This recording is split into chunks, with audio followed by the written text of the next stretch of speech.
is brought to you by Head Start Basketball. Our other brother would probably be the best coach of the three of us boys, but he played at Northwest Missouri State and went to back-to-back Sweet 16s, I think, while he was there. So we'll go home, and James and I will be talking stuff, and our brother Matt watches all of our games, and he'll just be like, why the heck are you guys doing that? That was dumb. And then our dad chimes in, well, you need to put this guy in this position. And it's like, okay, Christmas now just turned into a staff meeting. Joel Wallace is the men's basketball associate head coach at LeTourneau University, where he works under his brother James, who is the YellowJackets head coach. Wallace was named the Texas Association of Basketball Coaches Small College Assistant Coach of the Year following the 2023-24 season. Previously, Wallace spent 2 seasons as a graduate assistant with the Minot State men's basketball program. Prior to Minot, Wallace spent 2 years at Ridgewater College as an assistant coach after beginning his coaching career as a student assistant at Southwest Minnesota State under head coach Brad Bigler. Hey, Hoopheads, find the shooting machine that meets your team's exact training needs this New Year's with Dr. Dish Basketball's 2025 Super Sale. Shop now until January 31st to unlock their biggest offer ever. Buy one Dr. Dish, get one free. Learn more at drdishbasketball.com and follow their incredible content at Dr. Dish B-Ball on Twitter, Instagram, Facebook, and YouTube. Mention the Hoopheads podcast and save an extra $300 on the Dr. Dish Rebel, All-Star, and CT models. Those are some great deals, Hoopheads. Get your Dr. Dish shooting machine today. Hi, this is Rob Senderoff, head men's basketball coach at Kent State University, and you're listening to the Hoopheads podcast. Prepare like the pros with the all-new Fast Draw and Fast Scout. Fast Draw has been the #1 play diagramming software for coaches for years.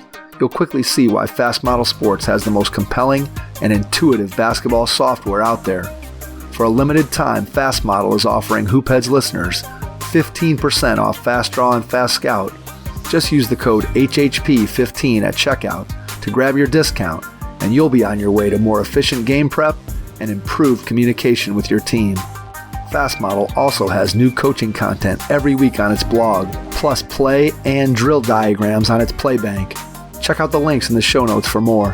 Fast Model Sports is the best in basketball. You want to have your notebook handy as you listen to this episode with Joel Wallace, men's basketball associate head coach at LeTourneau University. Hello and welcome to the Hoopheads podcast. It's Mike Klinzing here this morning without my co-host Jason Sunkel, but I am pleased to be joined by Joel Wallace, men's basketball assistant coach at LeTourneau University. Joel, welcome to the Hoopheads pod. Thanks for having me. Appreciate being here. Thrilled to have you on. Looking forward to diving into all the things that you've been able to do in your career. Let's start by going back in time to when you were a kid. Tell me a little bit about some of your first experiences with the game of basketball, what you remember, what made you fall in love with it. Yeah, well, I think basketball is synonymous with the name Wallace. In my baby book, actually, my first basketball game was when I was less than 2 weeks old.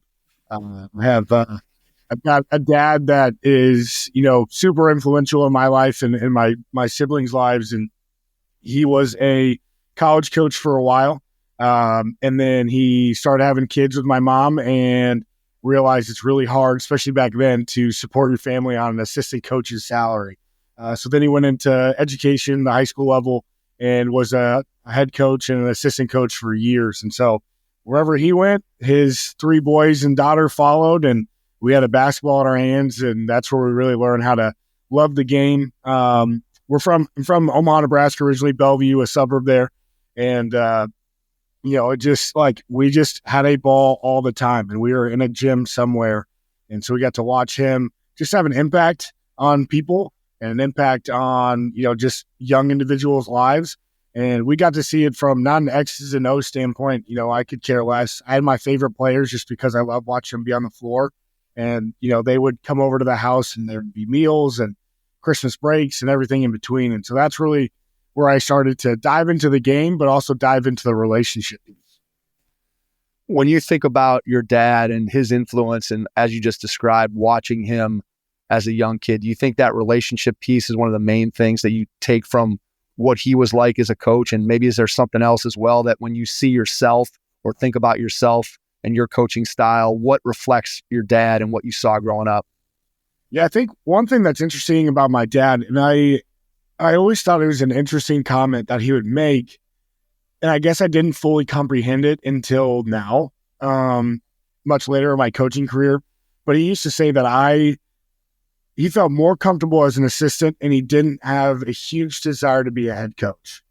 And to me, I thought that was always strange. Like, why wouldn't you want to have your own program? But then I started to realize he loved the relationship piece. And he wanted it to be that. He wanted that to be the main thing, not so much the win-loss record, not so much, kind of the other stuff outside of the game that goes on with being ahead and everything that you have to kind of manage. He just wanted to be there and make kids better. We call him the shot doctor. I mean, the guy's got a beautiful shot. And so, he would work 1v1 with guys. And so watching that, I think going into coaching, it was never about the really cool lifestyle that some of those D1 guys have. It was never about like, oh, if I can get here, I can make this much, or I can be on TV, or, I could be deep. Like I never went into it with that mentality. It was always, man, I can really impact people with this game, and I can really love people and show love to these people through this game from all different backgrounds. I mean, you could be from, rural Minnesota, which I've been in and coached in, to, inner city Houston and Dallas kids that we get now. And so to be able to just impact them in different ways, and not that you need to go in with some sort of savior complex. We don't need that, but sometimes they just need somebody to hear them and listen to them. And so I think back to my dad and the way that he coached and the way that he valued relationship over wins. That's really how I've kind of viewed my coaching trajectory of, all right, remember, this is about the kids. This is about relationships. It's about getting them better, especially at the Division III level. Most of these kids are not going to go pro, and that's okay. They're, especially at our school at LeTourneau, they're going to be engineers. They're going to be doctors. They're going to be cybersecurity, computer science. Like, they're going to impact the world in a lot of different ways. And so I need to love them for, not the basketball player that they are, but the person. So how do you, this is an interesting point in terms of relationships. And when you think about a head coach's relationship with a player versus an assistant coach's relationship with the player, right? The stereotype is the assistant kind of plays almost the good guy, the confidant that the player can come to when the head coach isn't giving the player as many minutes. And sometimes it's harder for players to have those types of conversations with an assistant coach. But how do you look at that piece of it in terms of the relationship with what you've seen on the staffs you've been with and the head coaches that you've worked under, in terms of the relationship building, how you have to approach it differently as a head coach versus as an assistant coach? Yeah, I think every good assistant knows his role and can find his role. If you go in predetermining what you're going to do, I think you're going to be in for a shock. I've been at, 4 different places now. I was at Southwest Minnesota State with Brad Bigler. And with there, it was, I needed to be seen, not heard. And not in a negative way by any means. Like, Bigler ran his practices and he ran the drills, and we made sure that those things were ready to go, and we could have our side conversations when we needed to. But, my job was to just kind of do the little things there. And then just, I got put in charge of like hype videos and stuff. It wasn't background by any means, but it was like, hey, he kind of looked at me and said, let's do this. It's all you. I was like, okay. So I figured it out. But it's like, that's how I built relationship with guys, was like, hey, I'm going to put this video and I've got clips of you, or I've got clips of whatever. And so that was my job there. I went to a JUCO, and it was very much more, there's only 2 of us on staff. And it was like a lot more engaged, and got to, stay on guys, and, just really walk alongside kids that were, I was in Wilmer, Minnesota at Ridgewater College with Nate Tuft, and we had kids from Apopka, Florida, that were experiencing their first winter ever in Minnesota and seeing snow for the first time in their lives. And, that's really hard. Like, these kids are 18 years old, and they're trying to figure out life by themselves. Like, that's really hard. I don't know about you, but when I was 18, I wasn't necessarily making the smartest decisions, nor did I have life figured out. And sometimes we place an unfair burden on them to like have it all figured out. And that's that's not right. And so there I learned how to just kind of, be tough, because, if you give them an inch, they'll take 3 feet. Right. And so you had to be kind of, stern a little bit there for the betterment of them, not for, the sake of being totalitarian or anything. And then at Minot, Merkin, like, that guy's intense, and he's going to be intense with his guys. And so it was us as an assistant to, like, really come alongside those guys and love on them, because Merkin was going to set the standard, and we needed to come alongside and just reinforce the standard. So not cut him at his knees, reinforce it, maybe say it in a different way, or give them the positivity that they needed in those moments. And that's what Merkin told us. Hey, I'm going to be this way, so you guys all need to be great in this way. And, we grew in all those different roles. And here at LeTourneau, me and James kind of have, my brother James, like you mentioned, we kind of have a really, balanced relationship with the guys, especially. And so we kind of feed off each other. I'm a little bit more intense and go-getter, and James is a little bit more stoic and methodical in his approaches. But that really works, rah-rah with even keel. And so, going back to your point, relationships can differ based off of head coaches' personalities, because at the end of the day, it all becomes about personalities. What are their personalities? How can I balance that personality? If you've got 5 guys that all scream and yell on staff, even 3 guys that scream and yell on staff, well, you guys are, they're going to be deaf to your ears or to your voices by the end of the season. And so someone's got to be able to speak into that and love on that from a different angle. But I think that goes to just kind of an emotional intelligence and emotional IQ that you really need to have if you're going to get into coaching. And going back to your childhood and growing up with your dad as a coach, and obviously, as you said, you and your siblings are spending a ton of time in the gym. Were you one of those kids that always knew you wanted to end up in coaching, kind of be like your dad, or was that something that came to you a little bit later on as you get into school? Like you said, as an 18-year-old, some people have it all figured out. Most of us have no idea where we want to go or what direction we want to take in our lives. So where do you kind of fall on that spectrum? Yeah, no, it was not on my radar one bit. I grew up in my mom was a military brat. And so I ended up in Omaha. Our family ended up in Omaha. My mom's dad, so my grandpa, was in the Air Force. So Offutt Air Force Base is right there in Bellevue. And so I wanted to go to the military, and that was what I was going to do. I was going to go into the Navy, actually. I wanted to fly. I wanted to be a pilot. And going all the way into high school, that was my dream. To this day, I still have pictures of the Blue Angels in my office.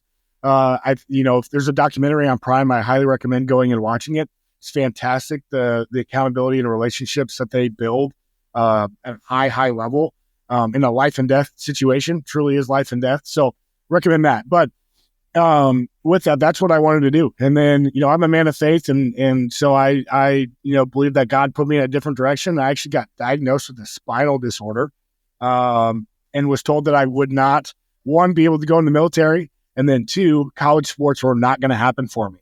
So I got ripped, one foul swoop of both of my dreams were just gone. So with that, Coach Bigler, Brad Bigler at Southwest Minnesota State, he said, well, if you can't play anywhere, why don't you come be a part of something bigger than yourself and just stick around the game while you figure everything else out. And so, I can't thank him enough for that. And so I got into coaching, and I was like, man, this is kind of fun, and then he kept putting more and more and more on my plate. And I was like, man, I think this is kind of the door that, is being opened for me. I think it's time I start walking into this, all in. And so from that moment on, I was all in the coaching game and I've loved it. But yeah, it was kind of forced upon me. I think that's a lot of coaches' stories too, is they either weren't good enough to keep playing or something happened where it was taken away. So you can put me in that line. Yeah, I mean, that's definitely true. I mean, I think there's 2 camps of, there's the person that at some point you're playing and your playing career comes to an end for whatever reason. It could be injury, could be maybe you're just not good enough, could be, well, hey, I played 4 years of college basketball. I'm not able to play professionally, whatever it is when your career ends. And then you all of a sudden look around, you're like, hey, I'm not going to have basketball in my life anymore. What am I going to do? And somehow you get to coaching that way. And then you have the other people who are like 7 years old and they're drawing plays up on a napkin and they're coaching their neighbors and all that stuff. So I think most people fall into some version of those 2 camps for sure, without question. So it's interesting just to hear what the different backgrounds are that the coaches that we've had come on the pod, Joel, have talked about in terms of those different things. So for you, When you start working there as a student assistant, what's one or two things when you think about that first year that stood out to you that made you think, hey, this is something that I want to do for a career? What grabbed you about coaching right off the bat? Yeah, I think Brad Bigler would be the answer to that. Yeah. He is a tremendous human being. He's extremely good at what he does. He's very methodical.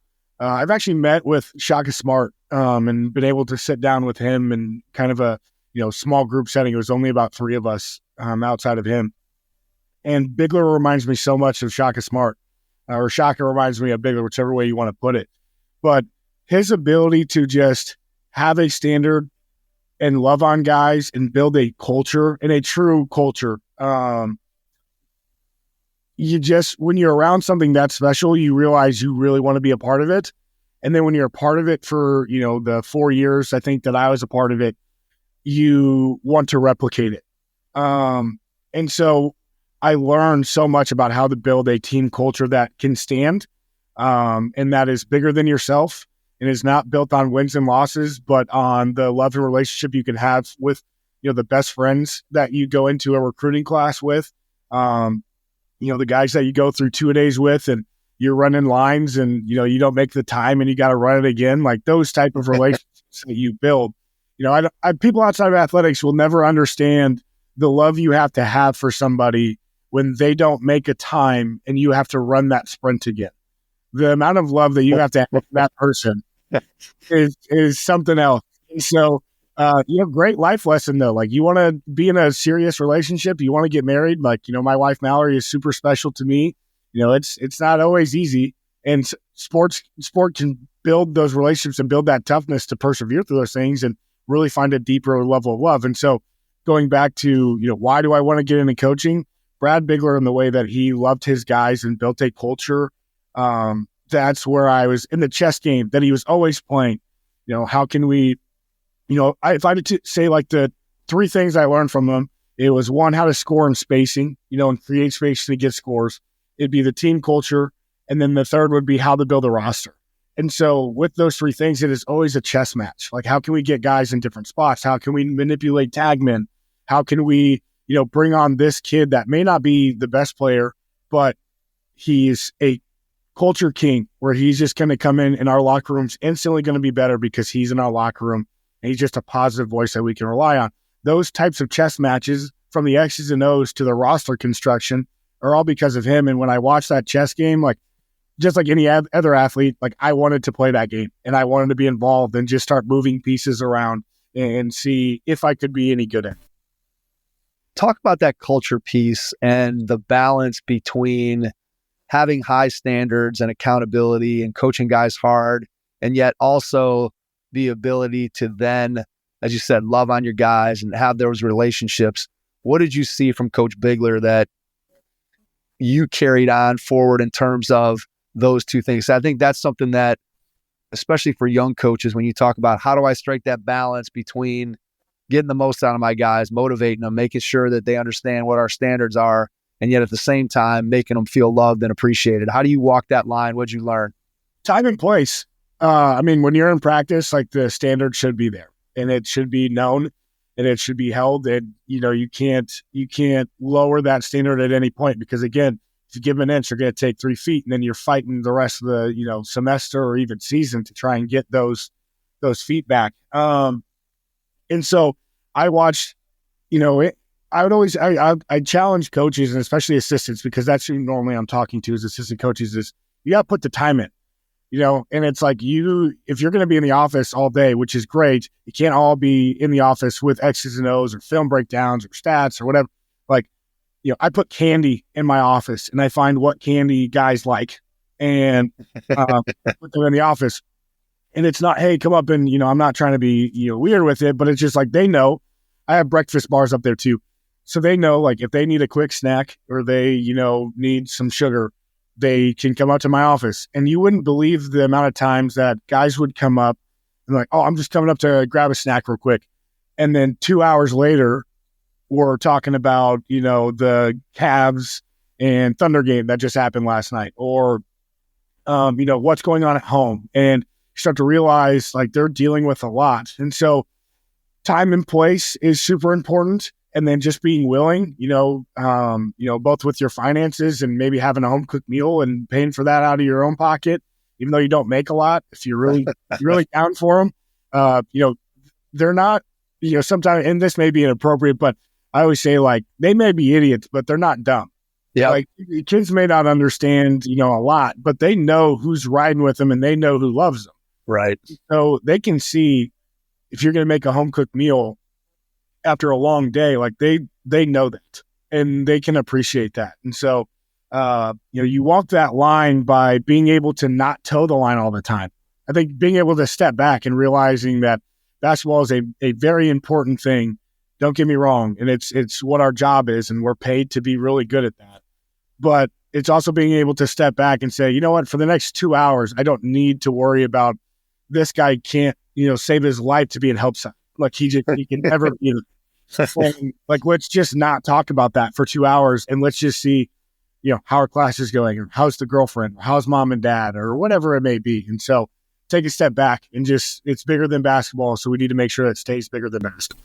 Yeah, it's a really good point. It's one that I'll have that hit me even now as a parent of a couple of basketball players where I'll be sitting in the stands and, as a coach, as someone who has grown up in the game, that those games are really, really important and you care about them tremendously. I don't care what your role is, whether you're a player, you're a coach, you're a parent watching your kid play, that those games are really, really important. But I'll oftentimes have a moment. I love the line that you used of, sometimes you don't always have to walk that line of everything being life and death on a basketball court. And I'll be sitting in the stand sometimes and watch my kid and I'll think, man, like this is just a silly game that we're playing to, again, hopefully have fun, learn some life lessons. And yeah, it's important. Obviously at the college level, in order to be able to keep your job, you got to win some games. But sometimes I'm just struck by the fact of, maybe we all need to dial it back for whether it's an hour or 2 hours, or like you said, that there's a time and a place for putting your arm around somebody and just knowing them and loving them as a human being, as opposed to always trying to get the most out of somebody as a basketball player. And I know I had those moments as a coach, but I definitely have them as a parent where I'll sit in the stands and just a moment will wash over me. I'll be like, man, sometimes we just got to step back and remember that it's human beings all playing this game. Yeah. And this season, especially, we're having a good year. I think we're 11-3 or 12-3, one of the two. And I've really said this to myself a lot because, I can get intense. And if you were to ask any of our guys, they would say the same thing. That I can be loud and I can, kind of get after some guys. But it's always in my head. And I tell myself this, like, I'm a tactician, not an authoritarian. So I need to act like a tactician and not an authoritarian. And what I mean by that is, like, if I'm going to be a tactician, I need to communicate with these guys and get these guys in the right spots and, communicate thoroughly what they need to do. Like, that's what I need to do. That's my job. They don't need somebody screaming and yelling at them because it doesn't help. It really doesn't, and some guys are motivated by that. Don't get me wrong. I'm not saying that, hey, I'm not one of those guys like, you can't yell at athletes. Right. Like, you can yell at athletes. They can take it, especially at the collegiate. Now, there's a line. Don't get me wrong. But sometimes they just need to explain to them in a different way. Sometimes in a heated moment where they've made a mistake 3 times and their head is spinning, they need to just hear a calm voice of, this is what you need to fix. And so that's where I'm a tactician. And it kind of talks me down a little bit.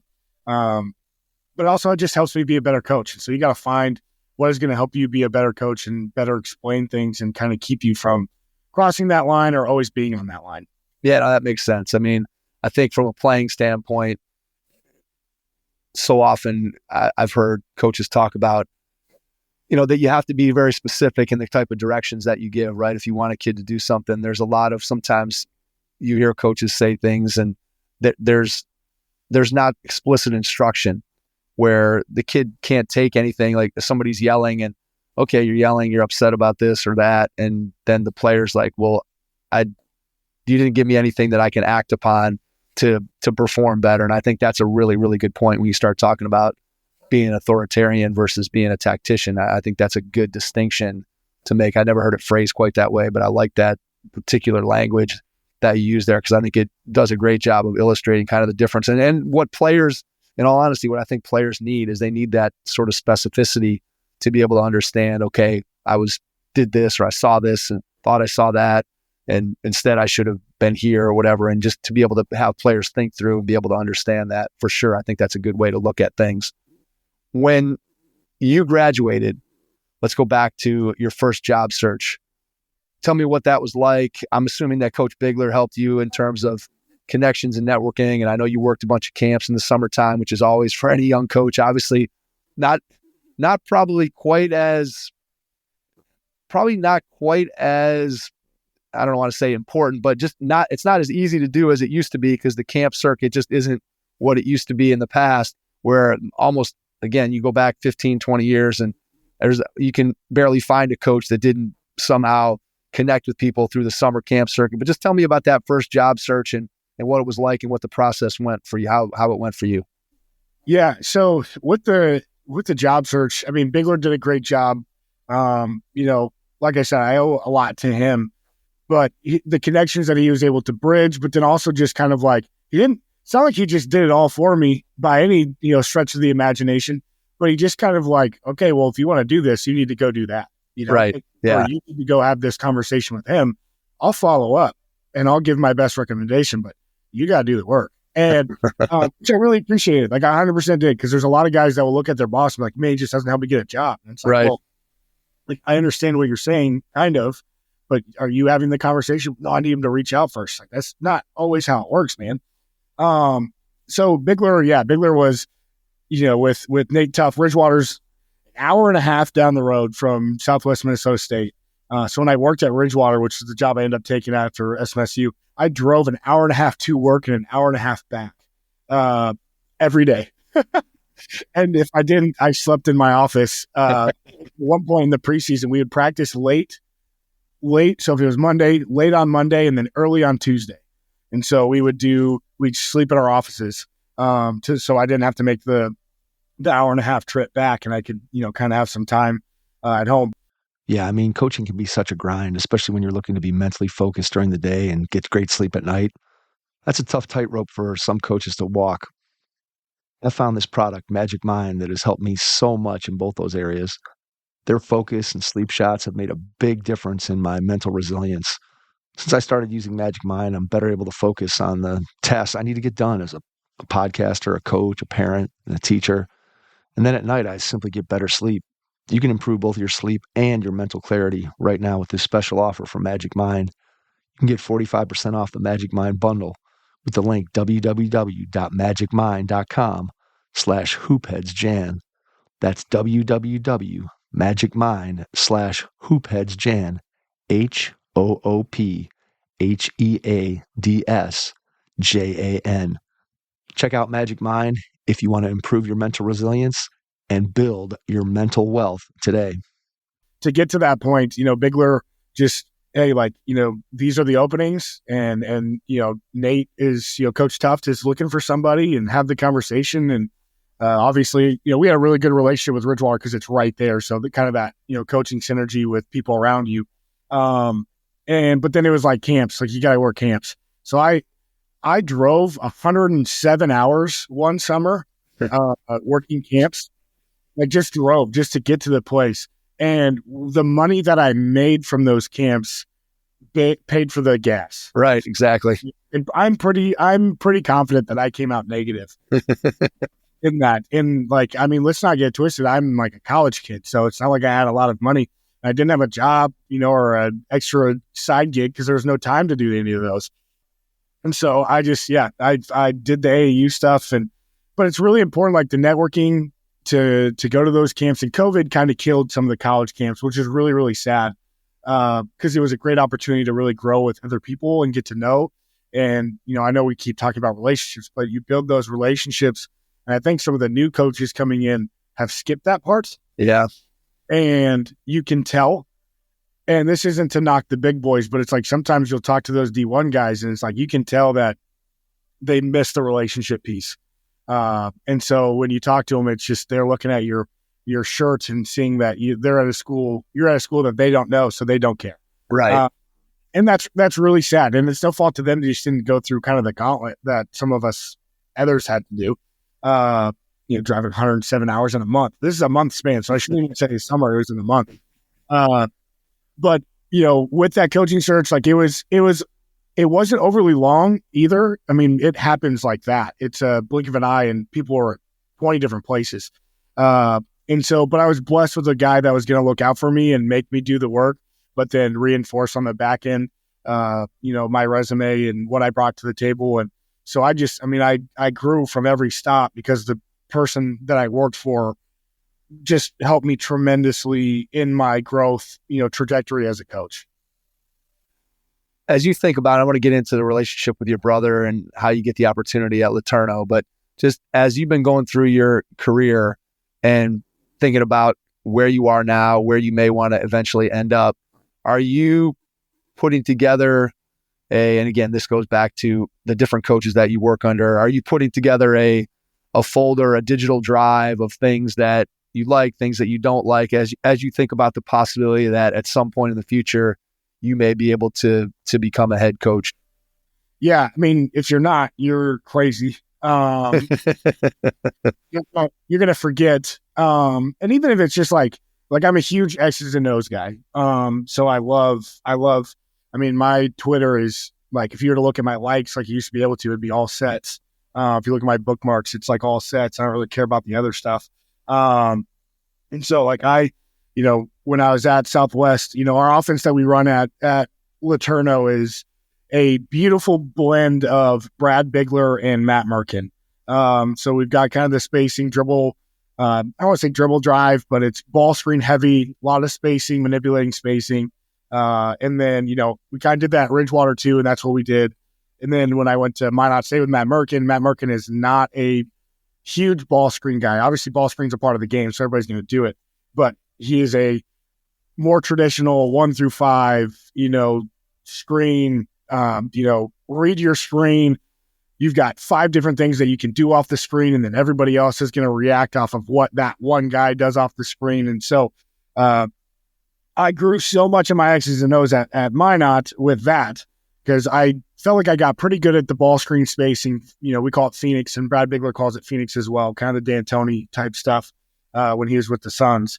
And so when I got to Minot, it was a total shift in offensive philosophy, going from ball screen spacing to a lot of just actions, wheel actions, whatever it may be.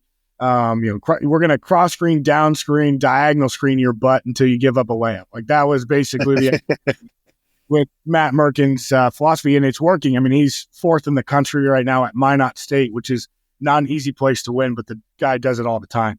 And so, I'm always taking that stuff. Like I have, we have fast scouts and fast recruit and fast draw and all of that.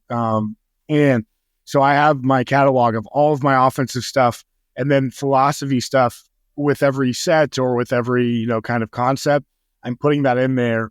And then, I'll have that forever so I can always go back and look. And I've done that. I mean, last year we ran a lot of box sets that I took from Matt, Coach Merkin at Minot, and we were really successful with them.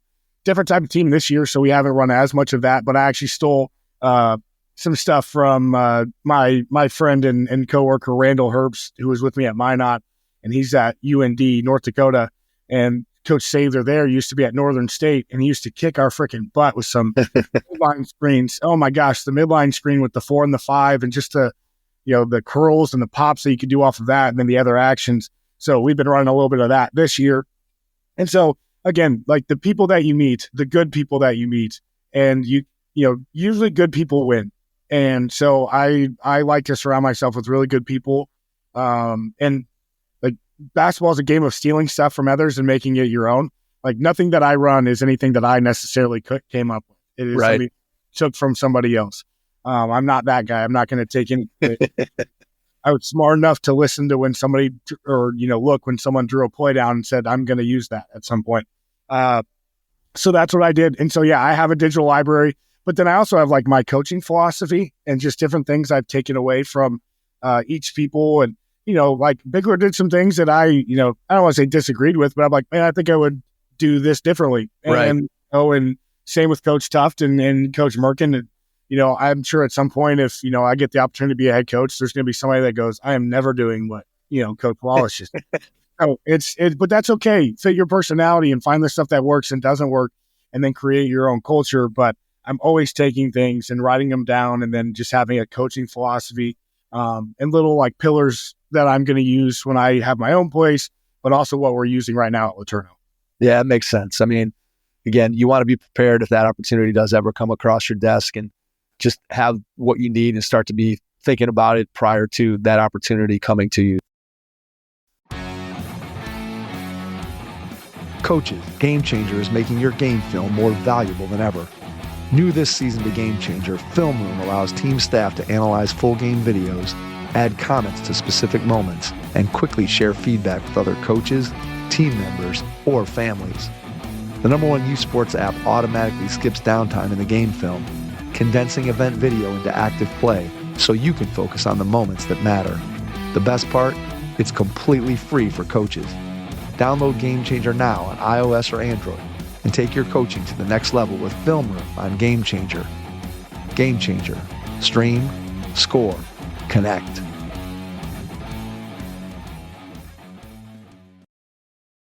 Tell me a little bit about the opportunity to coach with your brother at LeTourneau. First of all, how does that opportunity arise? And then we can get into what it's been like coaching with your brother, positives, and I don't know if there's any negatives or not between the sibling rivalry. But just first of all, how did it happen? And then secondly, just what's been the best part about it? So I was at Minot State working for Merkin, and my brother James was down here at LeTourneau as an assistant. They had just had the D3 Player of the Year in Nate West. They had like back-to-back years of 20-some wins. And the head coach, his kids had graduated, were out of the house, and he was kind of ready to settle down and, take a step back from the college game. And he was formerly a high school coach, so he went back to high school, and my brother ended up getting promoted to the head. And we'd had a conversation, as he was going through the process of potentially being the head coach and, finally getting it. And it was like, well, if you do get it, who are you going to hire? It just never, for whatever reason, it sounds dumb now, but for whatever reason, just wasn't on my radar of like, I could go down there and be his assistant. It just wasn't. It wasn't like, I don't want to work with this guy. Obviously I want. It just didn't cross my mind. And it was kind of, we were having the conversation, and I just said, well, who do you think you're going to bring in? Do you have a list of assistants that you can reach out to? And he was like, you idiot. I was like, hey, and got approved from the administration and brought me in, and it's been so much fun. Like, it's been a huge blessing, and I can't say that enough. Like, my brother, I don't think I've done a good enough job of like letting people know how fantastic my brother is as a person, especially. I'm his brother, and we butt heads all the time, but that guy, I know that guy loves me, and I know that guy loves each of our players just as much as he loves me. And I say that like with all honesty. And he has such a deep relationship, not only with just the players, but with every faculty member and staff member at LeTourneau. Everybody knows who James is, not because he's the head coach, but he's the guy that's always willing to do something for somebody else. And so when you get an opportunity to work for somebody like that, and it's especially your brother, you take it. And now it was a plus. I was going from Minot, North Dakota, where it was a high of like 25 degrees when I left, to Texas, where it was a high of like 100 when I got here. So that was a shock. wasn't ready for that. But my brother's held like a gazillion different titles. When he came here, he was the assistant coach for men's basketball. He was the head cross country coach. Then he was the sports information director for a year, which is a crazy task to be for like 17 different sports, while hosting a conference tournament as an assistant. Like, it's just wild what he had to do. And so he did that. And then now he's the associate AD for, external, he fundraises. That's what he does. No, but he's had that many times. So he's brushed, up alongside so many people across campus. And he's a special person. So when you got an opportunity to go work for your brother and do that, like, you jump at it. And I have, and I've loved it. It's been really stressful. Like, this has been the most stressful job for a couple of different reasons. one, like you're going into a situation where like you've won in the past, Right. but he's looking at you saying like, okay, well, those were his guys. What are you going to do?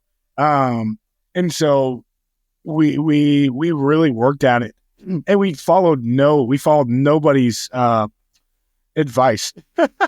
Actually, so when we got it, Coach Bigler actually, was trying to help us out of, transitioning. And he was like, keep as much the same as you can, which is a really good idea. Like you should, I think, but we did not. We changed the offense. We changed the defense. We changed our transition principles. I mean, we changed everything. And our offense it's not funky. It's not like the Grinnell system or anything, just super, wonky or different. But just the way that we cut through, the way that we space and just kind of manipulate guys, and positionless basketball for sure. It just was different for a lot of the people that had been here. And so they're kind of looking at James like, well, we're just blowing this up. We just won, we just went 22-5 or 23-5. We're blowing this up. And we did. But then we went 22-5 and had a really good year. James got Coach of the Year that year. And he's just James is a really good basketball coach. LeTourneau's blessed to have him. I'm blessed to work for him. He drives me nuts sometimes. Not drive him absolutely insane. So, I'm getting the better end of the deal because I'd much rather work for him or work alongside him than myself, I think. People, I say this a lot, but people ask all the time, what's it like working with your brother? And I say, well, it's exactly like working with your brother. The pros are, you love the guy, you'll do anything for him, and you'll put the hours in, and you care deeply about his success. But at the same time, like, it's just like, I mean, when a brother is mad, that's a different type of irritation. And Christmas break and Thanksgiving break are just staff meetings. So, I mean, we go home, our other brother would probably be the best coach of the three of us boys. But he played at Northwest Missouri State under Ben McCollum, who's now at Drake and killing it. And went to back-to-back Sweet 16s, I think, while he was there. So we'll go home, and James and I will be talking stuff, and our brother Matt watches all of our games, and he'll just be like, why the heck are you guys doing that? That was dumb. And it's like, all right, like, so literally, and then our dad chimes in, well, you need to put this guy in this position. And it's like, okay, like Christmas now just turned into a staff meeting. Like, let's just talk and figure out how we're going to be better, on this side of the floor or that side of the floor. So, but that's a positive, man. Like I said, basketball is synonymous with Wallace, and it's a lot of fun. So there's really no negatives outside of you can get frustrated, but I can get frustrated with anybody, and I'd rather it be my brother. You could probably be more blunt with your brother maybe than you could be with a previous assistant coach, I'm sure. Our offices are right next to the women's staffs, and sometimes their assistant will look at me like, did you just say that? Like, did you just? And it's like, it's my like, and we have a graduate assistant too. And I tell our graduate assistant, I'm like, Coach Rip, like, you do not talk to Coach the way that I talk to. It's like, it's like this is 100%. Like, and our guys laugh, and it's like, oh, you guys are talking to each other like brothers, right? All the time, or it's anything inappropriate. But every once in a while, there'll be a quick, response back, and it's like, yeah, that's a brother response, not an assistant coach's response. So sometimes I got to figure that line out a little bit and check myself. Yeah, it's funny. Like, I grew up and I had only a sister, and then in my family, I have two girls and a boy. So I've never had a brother relationship in any house that I've lived in. So I've only seen it vicariously through other people. And every brother relationship that I know of is they're just like, again, they love each other, but then when things spiral, it gets crazy. It gets crazy fast in my limited experience on the brother side of things. So I can only imagine when you guys are, talking out and going through things that, you can definitely, I'm sure, get after it a little bit. Yeah, we get to talk to our guys about that a lot too, though, is, we talk about iron sharpens iron. Well, if iron sharpens iron, there's going to be sparks. Like, there's going to be sparks. Like, there has to be friction there. And so, and we just tell our guys, like, you hear us get after each other, and you hear us like hold each other to a high standard. And it's like, that's because that's what brothers do. Like, we just do that. And so when you guys are on the floor, like, it's okay to yell at each other. It's okay to be irritated and demand something from each other. Like, that's part of being college basketball players, but that's also part of being a brotherhood and having a culture of, success and a culture of just, servanthood is like, we're going to let each other know when we're not reaching that standard and we're falling short. So yeah, it's a great point. Great point. All right. Final 2-part question. Okay. Part 1, when you look ahead over the next year, what do you see as being your biggest challenge? And then part 2, when you think about what you get to do every day, what brings you the most joy? So your biggest challenge and then your biggest joy. Oh man, my biggest challenge, over the next year, if you include this year, like we need to get to the NCAA tournament. We're right there. We'll be probably a bubble team, maybe even not. So we probably have to win the conference tournament to get in. So, that's a lot of stress in and of itself. And we have a roster to do it. There's going to be some opportunities for me as well. Hopefully, God willing, that I'll look and entertain, and it's just having the discernment there. When you get to this level and you've been in it as long as I have, which isn't crazy long, but it's long enough, there's just a lot of things that you have to manage and a lot of, tables that you have to balance. And, so I think recruiting will be another one, getting the right guys on the ship. We're going to lose a lot of talent. We're going to lose an All-American and an All-Conference guy. So that'll be just kind of a multitude of things of, having the discernment to look through opportunities, but not get caught up in that, because a lot of coaches get caught up in the next spot and not embrace where they're at now. You've got, roster construction, replacing some really good players, and then like balancing family life, and then my greatest joy and the most encouraging thing, I have a 9-month-old now, and I now get to be that dad for somebody. Yeah. Which is pretty special. And that's pretty cool. So I have a daughter named Jovi. And so my greatest joy is the fact that win or lose, I get to walk through the door and I get to see my daughter, and it's always a smile. And, that's awesome. And so again, to, kind of reiterate the theme, this is all about relationships. And so I get to impact, the human being for the rest of her life. And that starts right now. And so I get the joy of coming home and giving her hugs. And, even though I could probably sit down and watch 10 hours of film on, the last game, what we could do better, I'm going to get on the floor and I'm going to play with blocks and, all that. So that's my greatest joy is my daughter and my wife, and just the support system I have at home and being able to lean on that. And that's what keeps me going, because it's all about the relationship piece. Absolutely. That's good stuff. All right, Joel, before we get out, I want to give you a chance to share. How can people connect with you, find out more about what you guys are doing, whether you want to share social media, email, website, whatever you feel comfortable with. And then after you do that, I'll jump back in and wrap things up. Okay. If you want to reach out, I think my Twitter and Instagram are at Coach Wallace 30. Nothing crazy. My email, LeTourneauAthletics.com has, just go to the men's basketball site. You can find all my information. Email me if for whatever reason you need to contact me. If, I spoke something out there that you need more on, I'd be happy to. Just email me and I'll shoot you my phone number. My phone number is easily accessible. So happy to talk with anybody. I want to give back in any way that I can. So that's really how you can reach me. Awesome. Joel, cannot thank you enough for taking the time out of your schedule this morning to jump on with us. Really appreciate it. And to everyone out there, thanks for listening, and we will catch you on our next episode. Thanks.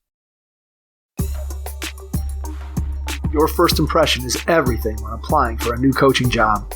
A professional coaching portfolio is the tool that highlights your coaching achievements and philosophies, and most of all, helps separate you and your abilities from the other applicants. The Coaching Portfolio Guide is an instructional, membership-based website that helps you develop a personalized portfolio. Each section of the Portfolio Guide provides detailed instructions on how to organize your portfolio in a professional manner. The guide also provides sample documents for each section of your portfolio that you can copy, modify, and add to your personal portfolio. As a Hoopheads Pod listener, you can get your Coaching Portfolio Guide for just $25. Visit coachingportfolioguide.com/hoopheads to learn more. Thanks for listening to the Hoopheads podcast, presented by Head Start Basketball.